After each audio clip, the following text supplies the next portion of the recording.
You're sitting in a chair staring at the screen. Everything feels stable, defined. But if you pull back the curtain of reality, what you'll see is a kaleidoscope of layers, overlapping timelines, parallel versions of you. You've already lived in the world where Earth is a spinning globe. That was your first install. They told you about gravity, the third rock from the sun, rockets, the moon. And you believed it. That was your base timeline. Then came the glitch. Someone said, "This world? It's a simulation. That Antarctica isn't just ice, but the cooling unit of a massive quantum processor." You read about it, and something inside you whispered, "This could be true." And in that moment, you activated a new branch of reality. Later, you heard we're not floating in space. We're underwater. That this world is an ark, sealed beneath a dome. And again it clicked.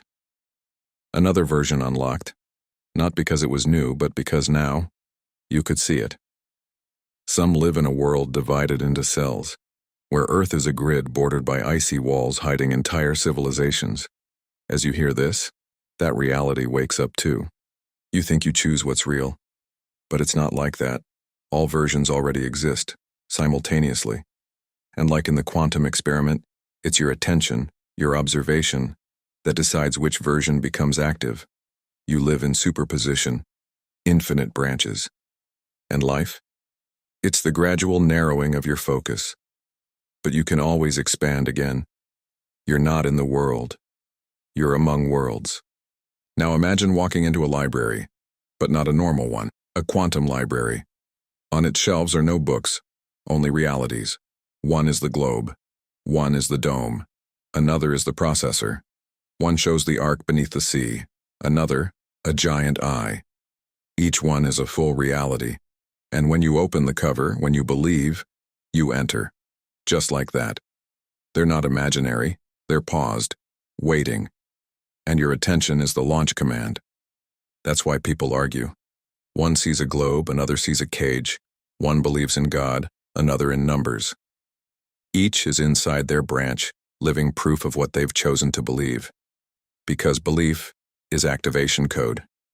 Even when you change your mind, the old reality doesn't vanish, it sleeps until you call it again. You could have been born in a Catholic family and believed in Jesus, or in India worshipping Shiva, or raised by atheists. What if all of those are true? Not metaphorically, but literally. They all exist simultaneously. Until you choose. You believe in astrology. You activate that stream. You think it's nonsense.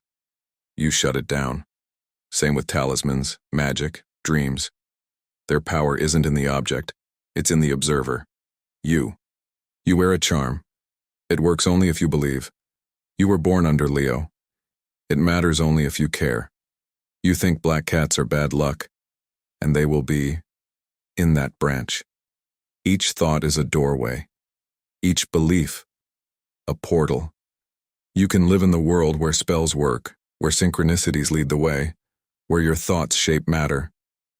But only if you choose it. Otherwise, that world turns off. You make the choice. And then you live its consequences.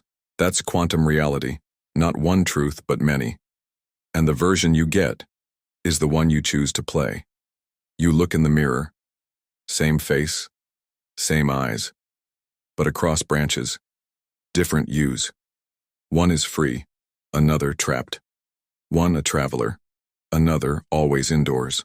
All of them exist, right now, waiting. You walk down the street and think, what if I'd made a different choice back then? In that moment, you brush against an alternate life.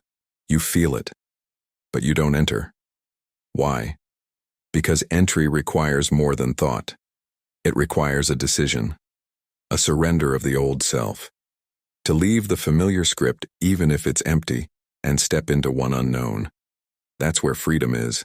That's the real portal. The Matrix isn't holding you, it's listening. It responds not to wishes, but to energy, to your internal setting, to what you truly activate.